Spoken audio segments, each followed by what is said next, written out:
Hello, everyone, and welcome to today's Friends Life Care Wellness webinar, the Introduction to Mindfulness. My name is Gail Tamarcio, and I'm the Friends Life Care Director of Wellness Initiatives, and I'll be your moderator for the webinar today. Before we get started, I just want to give you a few housekeeping type tips so you know how to participate fully. Okay, the first thing that you see is this attendee interface.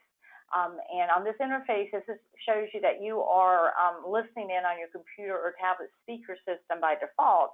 If you don't have a good connection or if you would prefer to join over the phone, just select telephone in the audio panel. If you look at the orange arrow and look down, you see the audio.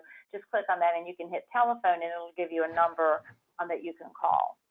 Okay, also, during the webinar, Cindy's very interested to hear what you have to say. So if you have any questions or comments, please type them into the question box on the attendee interface. We would love to hear from you. And Cindy will be taking questions throughout the presentation, but she may, depending on where she is in her presentation, she'll answer them at the appropriate time and maybe even at the end. So your questions will be answered, so just be patient. Okay, now there are two handouts that Cindy has for today's webinar, and I emailed them to everyone this morning.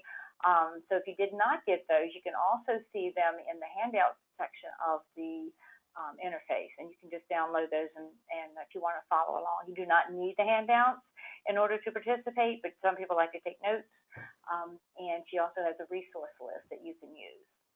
All right, so now I'd like to introduce our presenter, licensed professional counselor, Cindy Flores. Cindy's therapy practice, Unique Journeys, emphasizes the importance of a holistic focus to wellness. And utilizing a cognitive behavioral therapeutic approach infused with the practice of mindfulness, she empowers her clients to manage physical, mental, and emotional challenges by learning simple, useful techniques. And these strategies provide the foundation for creating an authentic, healthy lifestyle that will provide lifelong benefits. Cindy was trained in mindfulness-based stress reduction at Jefferson's Myrna Brin Center for Integrative Medicine. She facilitates MBSR classes, mindfulness retreats, and stress reduction workshops in Chester County and neighboring counties. Cindy, we're so excited to have you here today and to learn about mindfulness. Thank you so much for being here. Well, thank you so much for having me. I really appreciate it, and I look forward to spending this next hour with the group. I would like to start. Are you seeing my screen, Gail? You're not seeing your screen. Of course, we're having a technical difficulty, but we do have Cindy's slides, so I'll be operating your slides on my end. Okay, Cindy? Okay, so when I'm switching to the next slide, I'll just say next. Is that acceptable? Sounds perfect. Okay, Right. so do we have the first screen up with the book Full Catastrophe Living? Yes, we do. Okay, great. Thank you. There are a lot of you joining. I don't know your experience with mindfulness. I don't know if that's just a vague word or whether you've been practicing for quite some time. So I'm going to take the approach. So there might be some introduction for people who really don't even know exactly what mindfulness is. So please, if you have an established practice, please bear with me when I'm doing this review. I'm also, because I'm trained in mindfulness-based stress reduction, MBSR, I'm going to be referring back to that several times, yet I don't want to confuse you to think that I am promoting that as a form of mindfulness. It's just that in 1979, Jon Kabat-Zinn created the first stress reduction using mindfulness in 1979 and has done so many different research projects, so many studies, that it is very empirical. It's very clear that this program makes a difference in the lives of the people who participate. And it is a very established curriculum. It's an 8-week program. And we have done, at Friends Life Care, we have done a modified version of MBSR several times over the last few years. And so I just want to touch base and say that a lot of the information is coming from that, but I will also tell you how you can vary from MBSR so that you can use mindfulness that most speaks to you and your needs. Switch to the next slide, please, Gail. It's done, okay. Okay, thank you. So Jon Kabat-Zinn, who created MBSR, defines mindfulness as paying attention on purpose in the present moment and non-judgmentally. Or more simply, being here now with an attitude of openness, curiosity, and kindness. Now, these words, as we go through the attitudinal foundations in a few minutes, these words will be brought back to your awareness and we'll describe them a little bit more. But that is sort of the most common definition for mindfulness. What I'd like to do today is explain it in a little different way and actually put you through a couple practices so that you can actually see what it feels like to go through a mindfulness practice. I understand this is also being recorded, so you'll be able to go back, and if you enjoy one of the practices or all of the practices, you'll be able to replay it and use it as a daily practice. Next slide, please. Okay. Thank you. So what we're going to be doing today as far as our practices are going to be considered formal practices. It's when you create a specific practice at a specific time and place for a set duration. And there are many kinds of formal meditations, but 4 very common ones, and a couple that we might do today are body scan, sitting meditation, walking meditation, and mindful movement. Clearly in this format, we will not be doing a walking meditation or mindful movement, but I do want to bring that to your awareness, because if we do these guided meditations and they don't speak to you or they don't feel like they don't resonate with you, I want you to be aware, and I'll continue to expand your understanding of what mindfulness might look like. But mindful movement might be something like yoga or Tai Chi or Qigong. Walking meditation can simply be walking wherever you are walking, could be walking in nature, could be literally walking from your car to your office, or it could be walking a labyrinth. And obviously in this setting, we're not going to be doing either of those.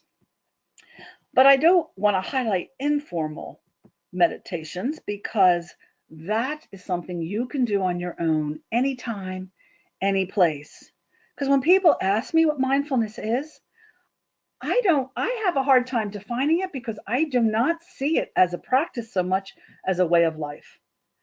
My goal after 20 years of practicing, my goal is to live mindfully. And I hope if you get anything from this webinar today, you understand that it's not just about sitting down or walking and doing these practices.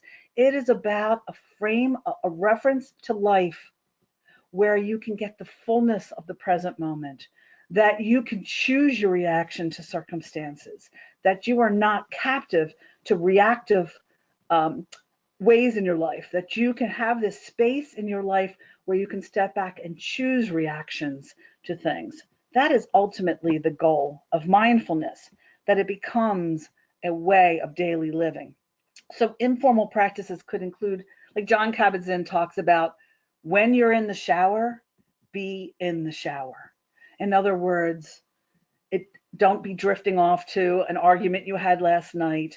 Don't be worrying about something that's happening later in the day. Literally be there and feel the water as it hits your face, and all that comes with a shower, really enjoy the moment.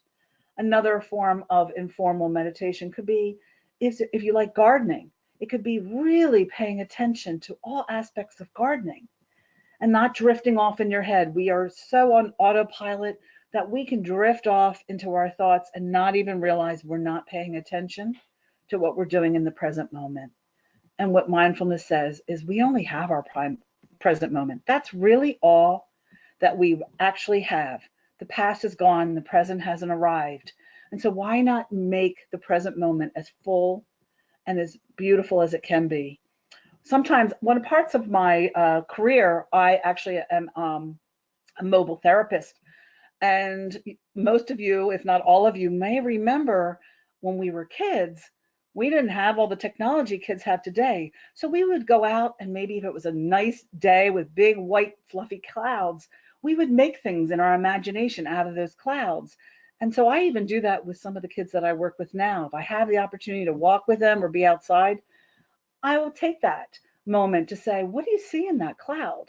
That is a form of mindfulness. It's being very present with your surroundings. Next slide, please.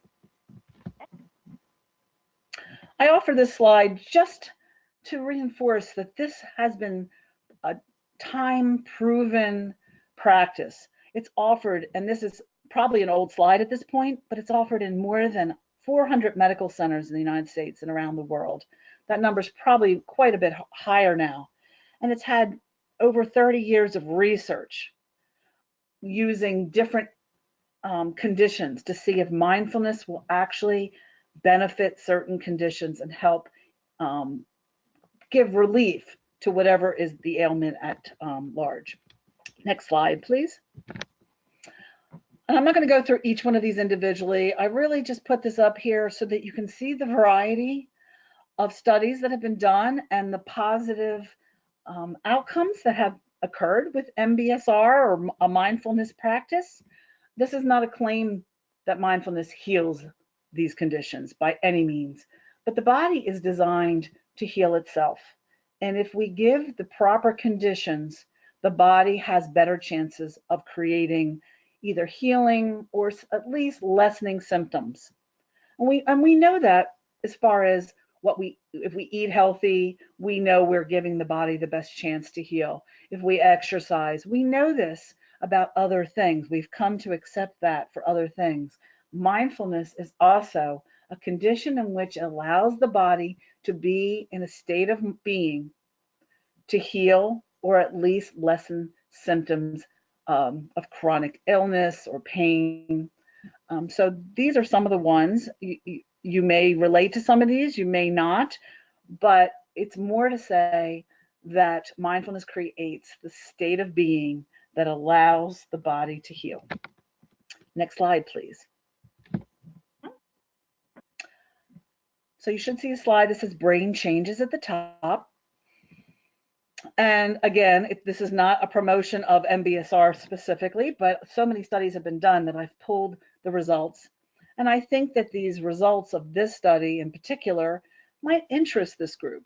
And that is that when you practice mindfully, whether you're doing a formal practice every day or whether you are choosing to do several informal practices, like when you're eating lunch, being very present and mindful, whichever you're doing, it does not have to be sitting in quiet in a lotus position for this to work.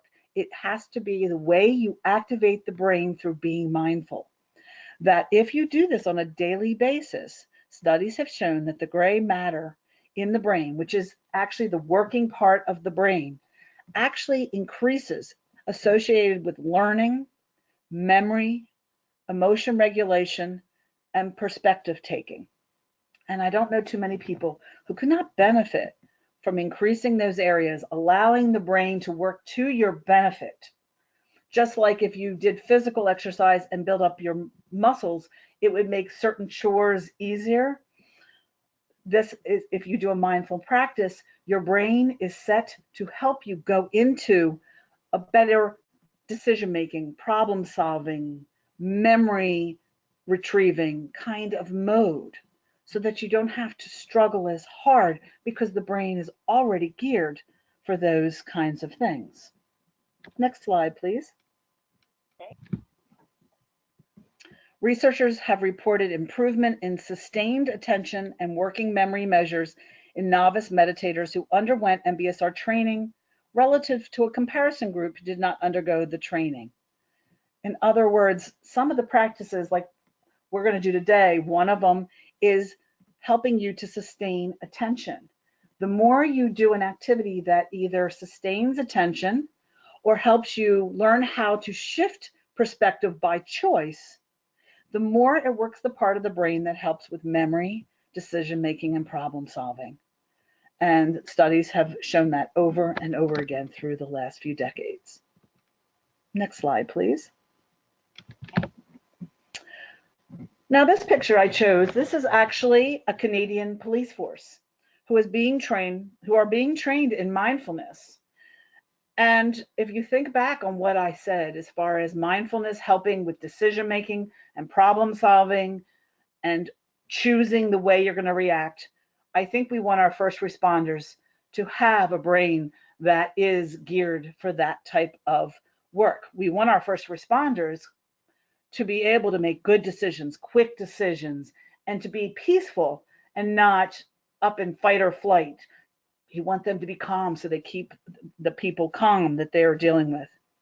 Next slide, please. Likewise, at Jefferson University, they actually have their medical students go through an MBSR class because, again, what do you think about going to a doctor who is much more mindful, much more attentive to you than one that seems like he's only or she is only spending time looking at, I have 10 minutes with this patient, I have to get in and out.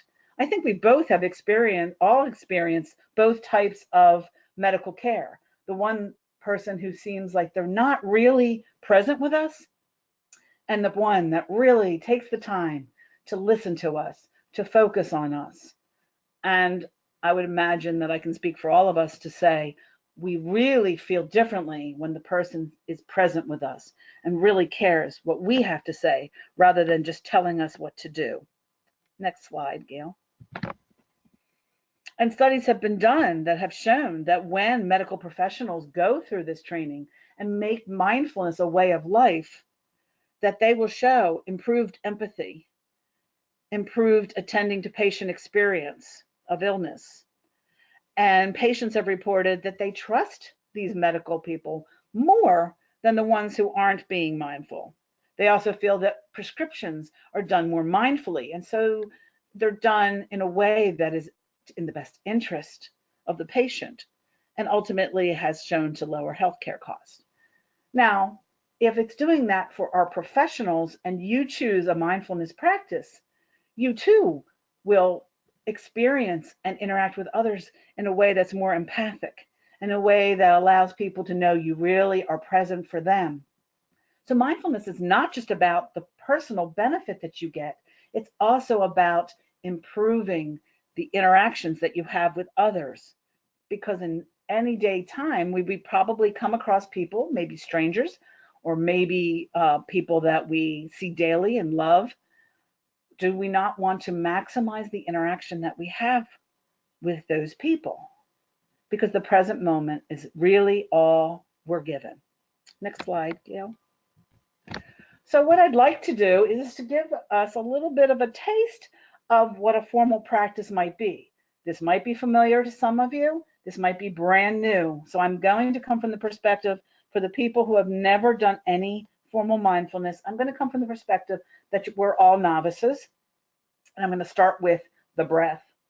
The breath is such an important part of mindfulness. If you've done yoga, you have heard that. If you have done a sitting meditation, you have heard that. The breath is so important because the way you breathe will either support or deter from the benefit of the practice. So the way I would like you to practice breathing in this moment is called diaphragmatic breathing, which means that you will breathe in a way that your belly actually expands, almost like it's a balloon blowing up. Most of the time, we just breathe from the upper part of our body, and that has been shown that it does not really lend itself well to experiencing the practice. Now, the most important part of the breath is actually the exhale. The exhale should be a little bit slower than the inhale. The reason for that is because it activates part of our nervous system called the parasympathetic nervous system, which is our relaxation response. So when you breathe out slowly, you're actually asking the body and informing the body it's safe to relax. So let's take a deep breath in. And I know some people count. You can count, but I'm not going to instruct that. Just breathe in as fully as you can, allowing the belly to rise in this moment. And then slowly let the breath out, letting the belly fall. And so before we start the formal practice, I will have you do several of these types of breaths.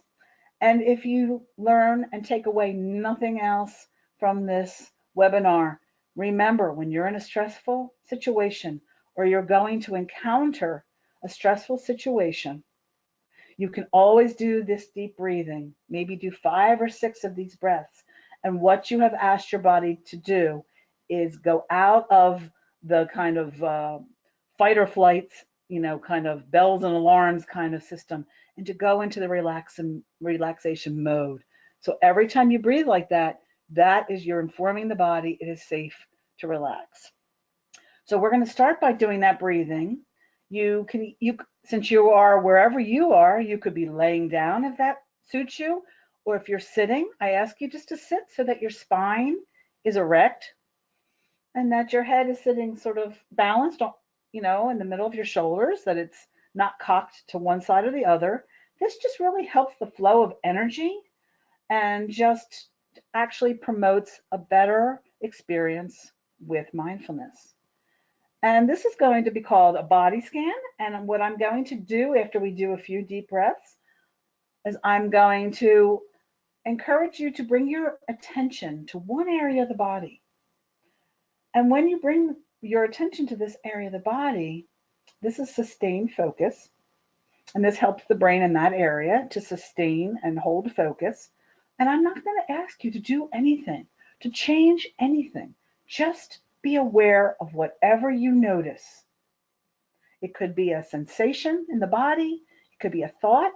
It could be anything. Just notice what comes up when you bring your awareness to that part of the body.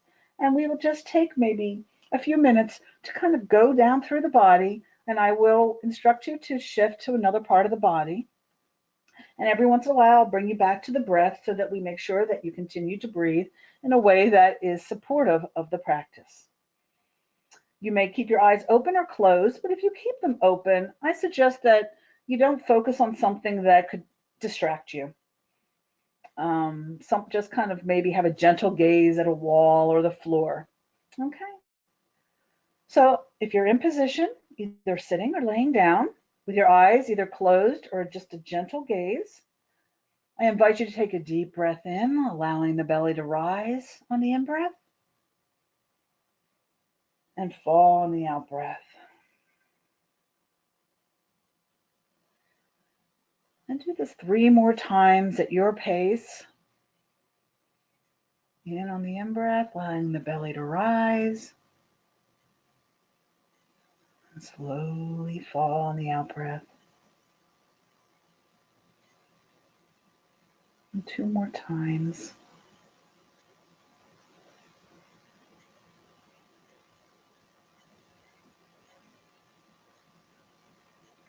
What you are doing in this type of breathing is actually changing the brain waves from beta. That's when we're talking and listening, we're in beta. You're allowing the body to settle into alpha.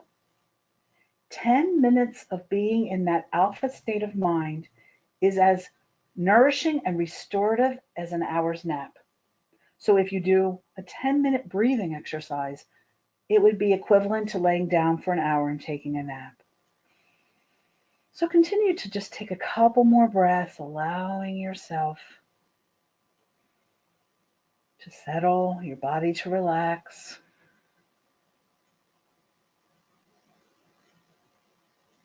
And I invite you to bring your awareness now to the forehead area. And just notice when you bring your awareness to this part of the body, you may feel warmth or coolness. You may notice that you're holding your forehead tight or loosely. You might even feel the air as it touches and goes by your skin. Just take a few seconds to notice.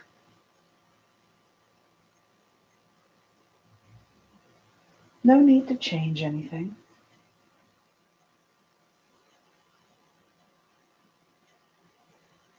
Just having awareness in this present moment with the focus on the forehead.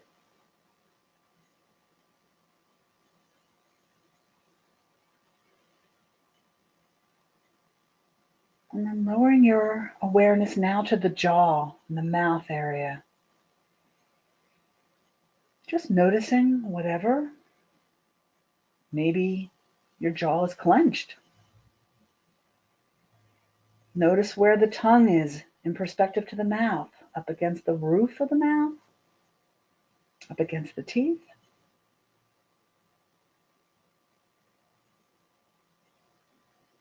Just noticing.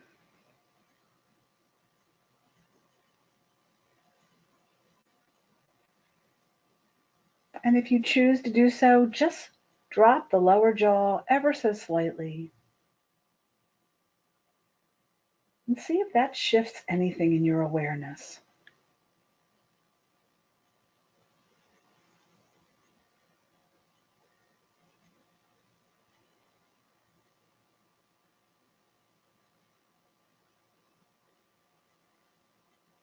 Now dropping your awareness to your neck and your shoulders.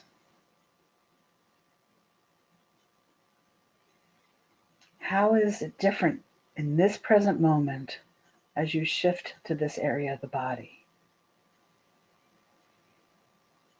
Notice how you're holding your body. Perhaps there's tension, perhaps none at all. Perhaps you can feel the touch of clothing or your hair against your neck or your shoulders.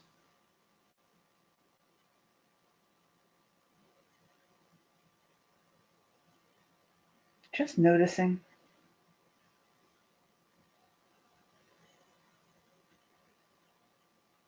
Just being aware of this present moment as you apply your focus to this part of the body.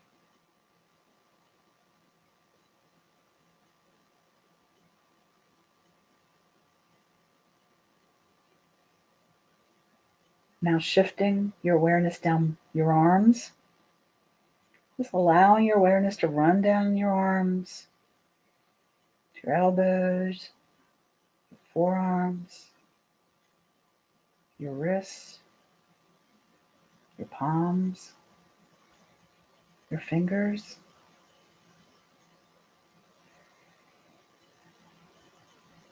Again, having an awareness of whatever comes up for you in this moment.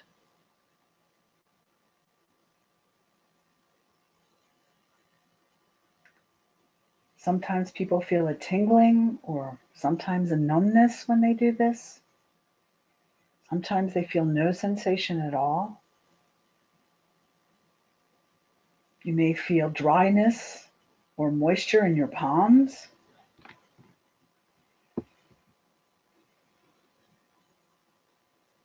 This practice is about being in the present moment.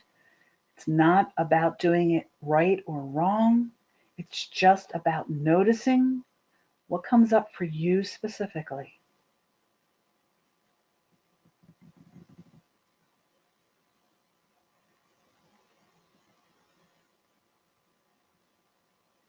There's no need to shift or change anything.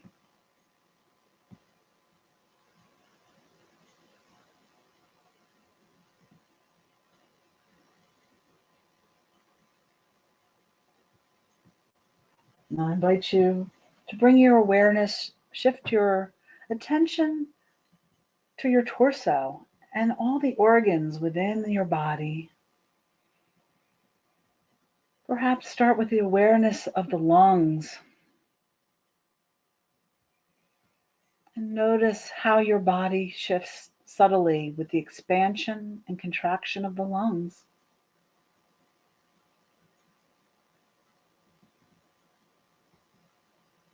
And if it feels right for you, offering gratitude to your lungs because they provide this level of support whether you focus on them or not. They provide ongoing life force.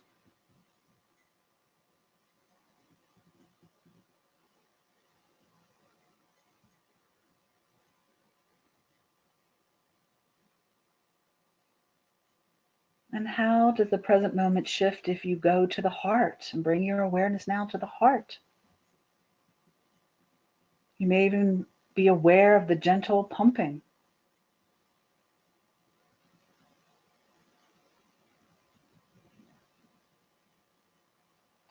Again, another organ that does not require your focus and attention to provide life every second. But it is an opportunity for us to bring focus and offer gratitude once again, if that feels right for you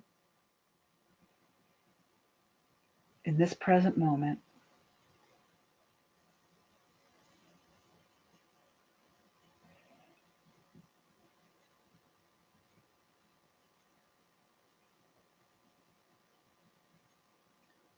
And then touching base with maybe any other organ. If you know that perhaps you have some stomach issues or intestinal issues or have any inside organ kind of issues, maybe just bring attention to that organ or touch base with several of them.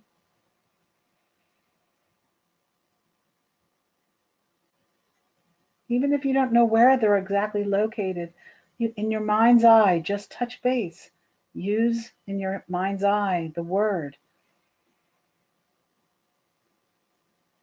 offering focus to that part of the body in this present moment.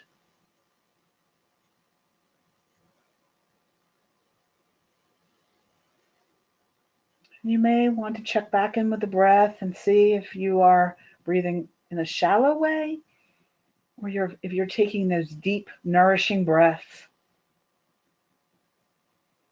And at least take one deep breath before we move on. And allowing the focus now to run down your legs, down your thighs, your knees, your shins and calves, your ankles, your feet, your toes. Perhaps noticing the contact of this part of the body with the chair you're sitting on, or if you've chosen to be laying down, perhaps the floor or the bed. Feeling that contact. Feeling gravity hold you to this planet. Feeling the strength of the chair or of the floor supporting your body as you nourish your body in this practice.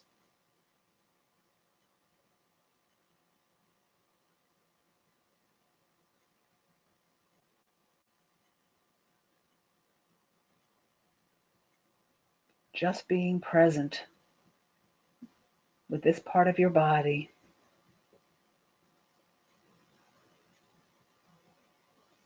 Noticing any awareness that comes up for you.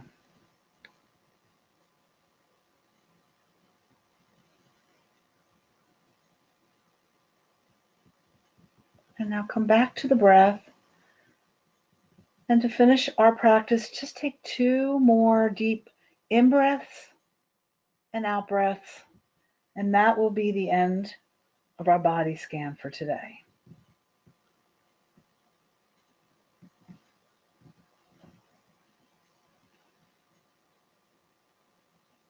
At the end of the second breath, if you're closing your eyes, you may open them. If you're laying down and want to sit back up, take a moment to do so.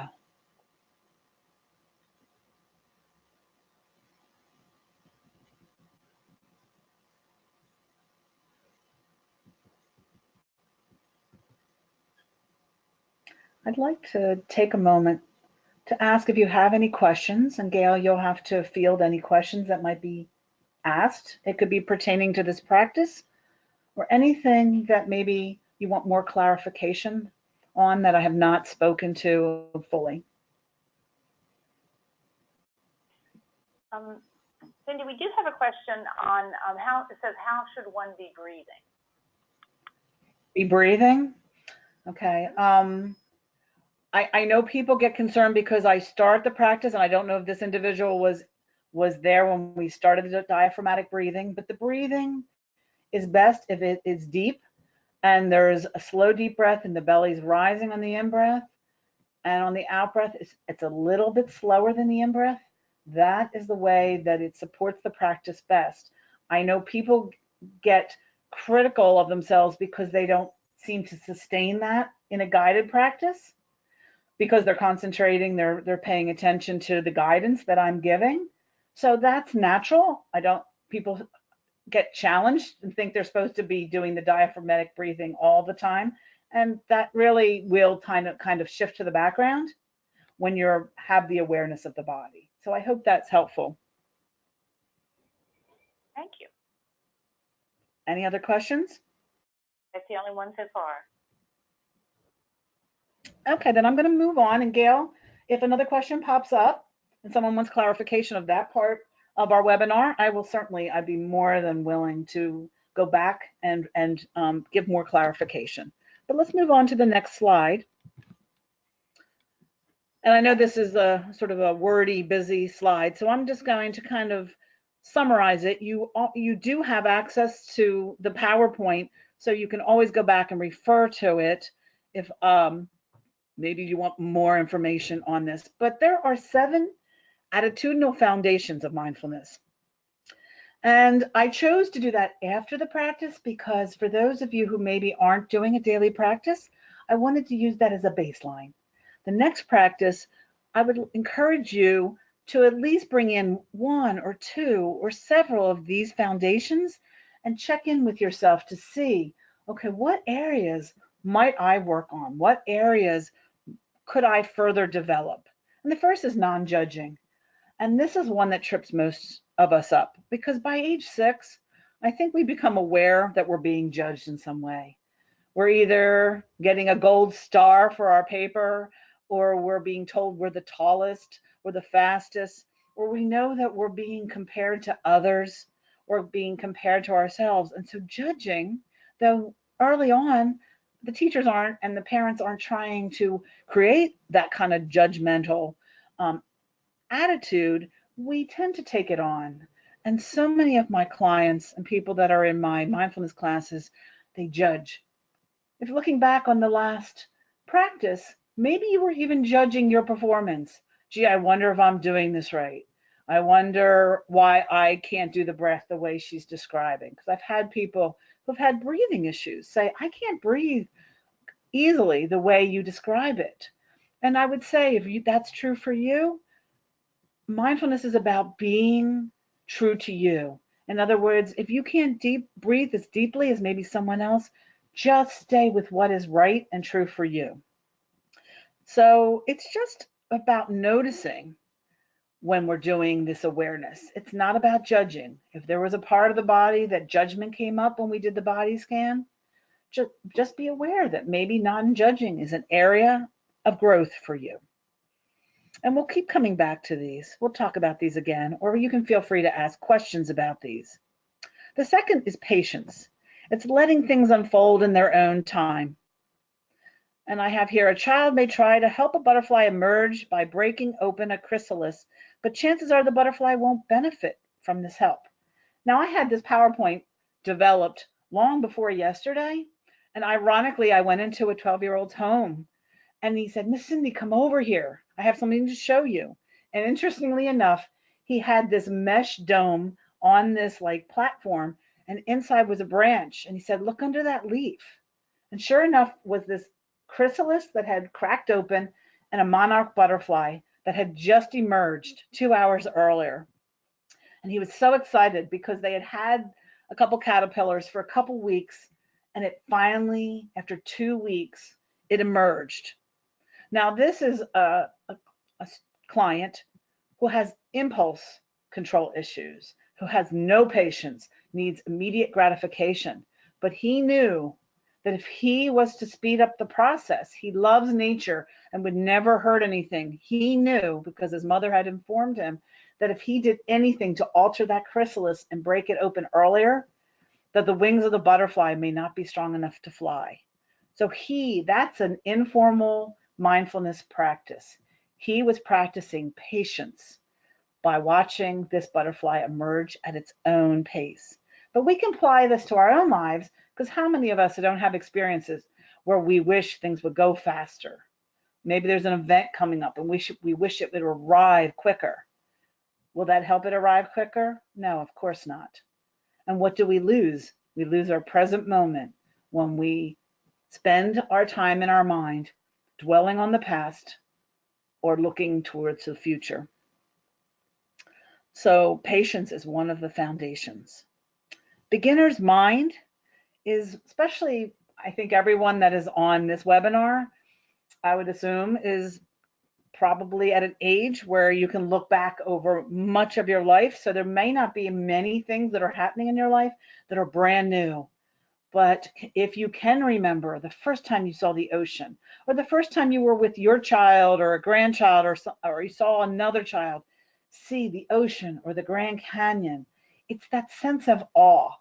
We often lose that sense of wow. And we start assuming in life that we know how things go. Well, it has always gone this way, so it will therefore always be this way. I have never been good at meditating, therefore I know I will never be a good meditator. And I am asking you to try to suspend that belief system and be open and feel like, let me try it this time. Perhaps this is the right time. Perhaps this is the right situation that I will receive benefit. So mindfulness is about not predetermining how things will go. Next slide, please, Gail. Okay. The fourth one is trust, developing a basic trust in yourself and your feelings. Some of us really tap into our intuition better than others. However, with mindfulness, what I have learned is our intuition grows as we go inward, as we allow ourselves to be still. Our intuition's voice actually gets a little bit louder. It always stays, for most people, a very, very small, still voice, but we tap into it. And so one of the foundations is learning to trust this process, to not give up, and to say, you know what? Each time I do this, perhaps I can trust a little bit more. And as the last point is honoring your feelings and taking responsibility for yourself and your own well-being. It has been proven scientifically that mindfulness helps the well-being of individuals. But you may want to incorporate this because you want to give yourself the edge of the most health and the well-being that you can give yourself. The fifth is non-striving, and this can be difficult when we come from a culture where we're always asked to do, and do more. And with mindfulness, it's about sort of like the patience piece. It's about letting it unfold, being here with whatever is. If you did let's say we did the meditation just a few minutes ago, and you found that you were drifting off, that you didn't stay with it, that's just how it was. That's fine. There's no judgment needed. You just weren't staying with it. And when you learn during the next practice, if you're drifting and you have that awareness, without adding judgment or without striving to like force yourself back to the practice, just gently guide yourself. And I will probably prompt you to guidely prompt yourself back and be in your body and be with the practice.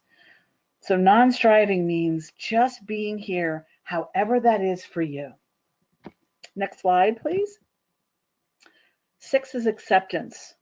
And acceptance is not allowing anything to be okay. Sometimes people think acceptance means I have to let people be however they are, and they can be mean or cruel, or they can, I can just accept that I have this behavior that people don't like. No, acceptance isn't about that. It is about a starting point. If there's some aspect of your life that is out of alignment, that isn't as you would like it, the acceptance piece is saying, that's what's here now. It does not have to remain that way. And the more that you do mindfulness, the more you will learn to perhaps choose differently. Or maybe you'll choose to accept the same situation, but you'll look at it from a different perspective. And so I'm not going to go through each bullet because of time, but it will be there for you to refer back. Or certainly if you read something there, please ask a question so that I can go back and refer to it for you. The 7th one is letting go. Letting go is a way of letting be. Okay, it's accepting things as they are. And when we do our mindfulness practice, we are just watching what comes up in the present moment. As I just said with the acceptance piece, perhaps it's something that no longer serves us. Maybe there's an aspect of our personality that no longer serves us well. And so our mindfulness practice becomes about learning to let go. Sometimes it's about noticing what it feels like when we hold on to old perspectives or old ways of being. All of these are correct. There is no absolute right or wrong way to do this. It's about being present with yourself and noticing those parts of yourself that maybe kind of go under the radar for you. Next slide, Gail. I'm not going to spend a lot of time on this slide, but we've already talked about these three.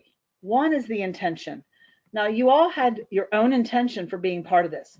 Maybe you wanted to learn how to meditate. Maybe you wanted to feel calmer.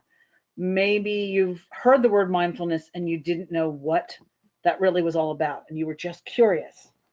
So we've all held our own intention for being present today. With our body scan, we held focus, attention. It was one of those practices where you were asked to sustain focus on one particular thing. The next practice we do will actually be a practice of shifting, choosing to shift our focus from one thing to the other. And that works the part of the brain that allows us when a thought comes up that we don't like, or a situation, something comes up that isn't pleasant, isn't something we want to nourish. We can learn to build the part of the brain that says, you know what, I don't have to focus on that. I can shift my focus. I can choose something different. And then we just talked about the 7 attitudinal foundations. So it's our attitude about this. If you're going to have an attitude that this isn't going to work for you, that's not going to be supportive of the practice, obviously. If you have an attitude of, well, I've struggled with this in the past, but I'm going to give it another go, and I'm going to choose to do this for a week straight. I'm going to do a 10-minute mindfulness exercise every day for a week and see and evaluate after a week how I'm feeling, because we don't always notice. My experience with it was that I would go to these mindfulness classes and I'd feel calm in the moment, but it wouldn't take long until I was back into my life and feeling stressed again. But I went, something in my intuition just had me returning and returning. And after several times of going, one of my young children, was probably about 7 or 8 at the time, said, Mom, where do you go when you do those things? Because you're so much nicer when you return. And what I realized was that it was, yes, I was calm after my mindfulness practice, but it was actually being reflected outward in my relationships. And that is actually the comment that got me to look at this as a mindful daily practice, because I thought I want that to be my state of being. And so the more you practice, the more it becomes a way of life. Next slide, please. And I'm not going to go into much more detail. We did talk about these three. But with mindfulness, with the intention, mindfulness goes from self-regulation, like we are self-regulating, to self-exploration, which is what we were doing with the last practice, and finally to self-liberation. Those people who live mindfully do not get as flared when something doesn't go their way. They don't necessarily have as reactive a nature as someone who is not mindful. And so I would just put focus on that. Gail, are there any questions coming up? I just don't want to overlook that. Well, there's one question that's about the resource list that you gave. Okay. Someone had a question that said there are about 20 books that you have on the resource list, and there's a one in particular that you would recommend to start with. And she said that she was attracted to the 10% Happier book. And that was a new addition. Some of you that may have done the MBSR class might have some of this list, but I added that one. I definitely would recommend that one, and that is because that is written by Dan Harris, who's on TV, and he actually did a whole series on mindfulness because he had so much anxiety that it was almost crippling to him. And when he learned about mindfulness, he had so much benefit, he actually wrote this book. And it's done from 2014, so it's a very current book, and it's not written necessarily by someone who teaches mindfulness. All the others on the list are very well-known teachers of mindfulness. So if you really want to go to the roots, you may want to go to John Kabat-Zinn's book, like Wherever You Go, There You Are, for those of you who are looking at the list. Or if you want, because spirituality and mindfulness are often linked, even though they don't necessarily have to be. If you want more of a take on it from a spiritual perspective, you might want to look at Thich Nhat Hanh or one of those books. So it depends what you want to get out of these readings. But I definitely recommend Dan Harris's book because it's coming from somebody who really lived it and is talking about his experience. So hopefully that was helpful. Thank you. That was great. Any other questions? That's it so far. Okay, we're going to move on to the next screen. And this is really just, again, it's talking about that triangle of awareness, and we're going to do an exercise for a few minutes now that actually has a shift from body sensations, thoughts, and emotions. So, because I know we only have maybe about 10 more minutes, Gail? Just about 5. 5 minutes. Okay, I thought we started a little late. Okay, so let's do this exercise and then we'll kind of bring it to a close. Okay. I'm sorry? No, that sounds good. Okay. So however you choose to position, once again, if you're choosing to lay down, that's fine. If you're sitting, that's fine. And just bring yourself to that deep breath, breathing in, slowly breathing out, letting the mind settle.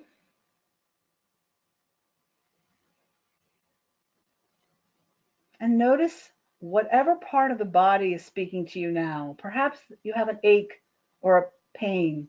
Perhaps there's a sensation that feels uncomfortable in this moment. Just allow yourself to just take note of that sensation. Perhaps the way you're sitting is uncomfortable. There's 2 ways to address that. Either sit through that and just allow yourself to be with that sensation, or make the choice to shift so that you can change your position that's more comfortable.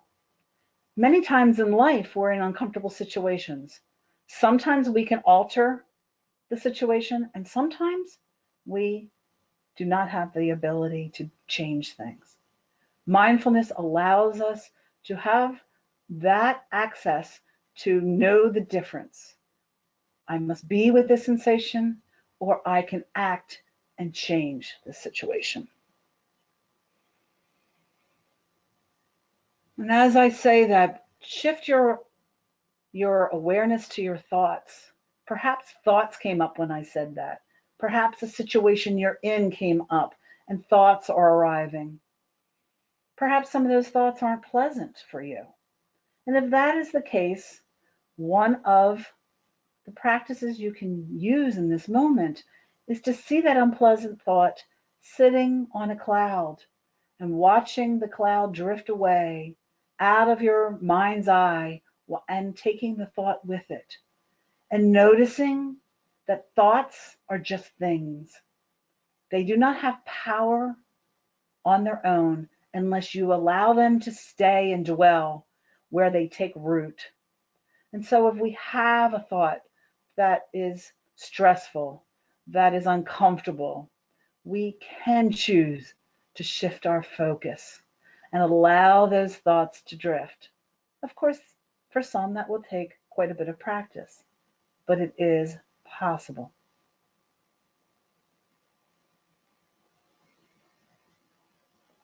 And then with that, shifting to emotion and just noticing in this moment what emotions are coming up.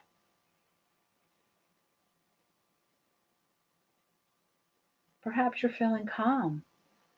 Perhaps you're feeling restless. Maybe you're feeling doubtful, or you're feeling joy. Just noticing the emotion. When you shift your focus to the emotion, now thoughts and body sensations are in the background. Emotions are front and center. And now bring yourself back to the breath, 2 deep breaths in and out, allowing yourself to bring yourself back to the present moment of this webinar.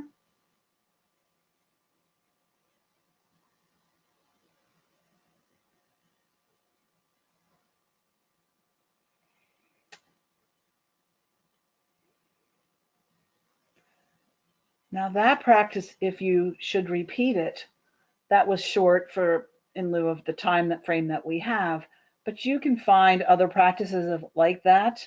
You can just Google maybe awareness meditation, and it will take you through that. Or maybe, we can find a way to provide a link at some point later for you on that. But what that does is it shows you that you have the ability to shift. You don't have to stay centered on one uncomfortable situation. You can choose to shift from one aspect of life to another. Mindfulness actually helps you develop that so it becomes easier and easier to shift. Focus based on what you are choosing rather than what you are reacting to. Gail, can you shift to the next slide?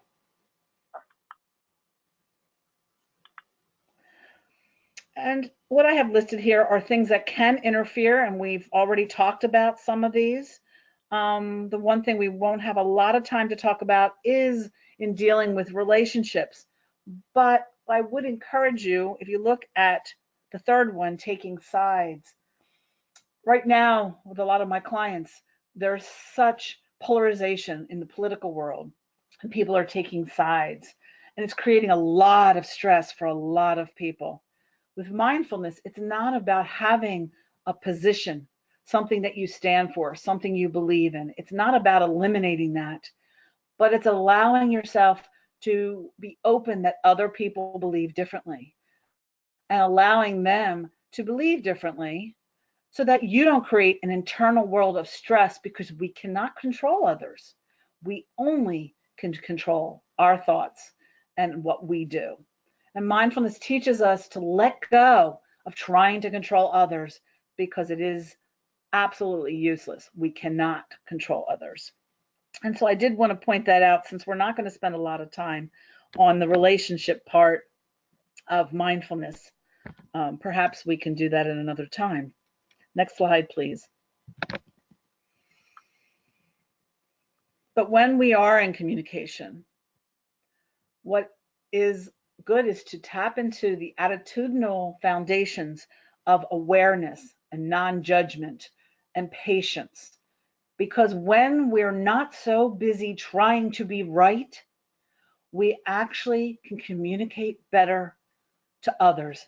People will hear us better when we speak in a tone of authority and assertiveness rather than one of fight or flight and intensity, one that is like, you need to get it my way.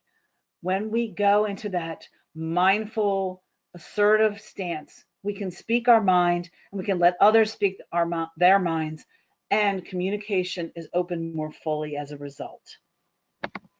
Next slide, Gail. And for those of you who don't know Viktor Frankl, he was in a concentration camp. He was a psychologist put in a concentration camp. And this is what he learned in his experience. He could not change his physical circumstances. But when he went into his mind, when he paid attention in his mind's eye to, for instance, like a wonderful family dinner that he had in the past, and he smelled the meal, and he could taste the meal, and he could really bring all the senses present, he actually had more peace of mind. He actually had, and studies have shown this, a stronger immune system. And so he survived where other people did not survive those conditions. And so his statement is between the stimulus and the response, there is a space. Within that space lies our freedom. Viktor Frankl found freedom in his mind's eye by meditating, even in the midst of the horror of his concentration camp. And if he can do that in that environment, think how that can be part of our life situation. And so that concludes the PowerPoint. Gail, at this time, are there any questions that are coming up? No, it looks like we're good with questions, but I really want to thank you, Cindy, especially since today's your birthday. I appreciate you taking the time to do this webinar for us. And I just wanted to let everyone know, if you enjoy this and are interested in more mindfulness, Cindy is going to be doing a workshop on mindfulness as a tool for healing loss and grief. And we're actually going to be offering it in two places. One is going to be, Cindy's going to be at the Different Public Library on Thursday, October 18th from 1 to 3 p.m. And Jessie Frechette, who has also taught mindfulness for us in the past and has done a wonderful job, is going to be teaching it on Saturday, November the 3rd from 1 to 3 p.m. At his Center for Mindfulness and Wellness, which is at St. Thomas's Episcopal Church in Fort Washington. And that'll be on our website probably in early August, all the registration information. So this workshop on mindfulness is a wonderful tool to help with healing, loss, and grief. And I think either one of these would be wonderful to attend. And Cindy, do you want to tell us just for a few minutes what the workshop will entail? Yes. It'll involve actually looking at different types of losses. Some people don't actually identify certain circumstances as loss, and so they don't even realize that they haven't processed that they may not have grieved that loss. So we will do different exercises, mindfulness exercises. It might be journaling, so there might be some writing, there might be some art, there might be some storytelling, to help people to become more aware of the losses in their life, but more importantly, how to use mindfulness to process the loss. There's no one gets through life without grief and loss. However, some people move through the stages of grief differently than others. Some people get stuck, and this is to help people have tools to move through areas if they are stuck on certain losses in their life. Oh, thank you, Cindy. That sounds like an absolutely wonderful workshop, and I don't know anyone who hasn't experienced loss in their life, so I think it could be definitely relevant to all of us. But thank you very much for today's webinar. That was absolutely wonderful. And I just want everyone to know that all of our past webinars, or the majority of our past webinars, I should say, are on our website. So if you go to the friendslifecare.org website and you look under the resources tab, you can scroll all the way down to the bottom and you'll see wellness webinars, and then you just click on that and it will take you to the past webinars. And this one will be on probably later today or tomorrow maybe, or some later this week. Okay, sometime soon. And also our upcoming fall programming will also be under the resources tab on our website, probably in early August. So please look for that also. And I want to thank everyone for attending today's webinar, and just want you to know that once you leave the webinar, you will receive a survey with just 3 questions on it, and we just really appreciate your feedback. It just helps us to improve in the future and just to know what you like and what you'd like to see differently. And you'll also receive a follow-up email with a recording of today's webinar, so you can view it again and you can practice practices that Cindy walked us through too. So thank you all, and have a wonderful rest of your day. Yes, thank you all. And thank you for the birthday sentiment, Gail, and thank you all for participating. Absolutely. Oh, and also I want to let you know our next webinar is going to be on August 14th on Pennsylvania inheritance tax. I have a minimized Pennsylvania inheritance tax. And then we have another one on the 21st, which is going to be a webinar from someone from the Center for Loss and Grief on basically loss and grief and how do we deal with that. So we're kind of really realizing how many losses are and really trying to look at those this year. So we hope you can join us for our future webinars. Thank you and have a great day. Bye-bye. Thank you. Bye-bye.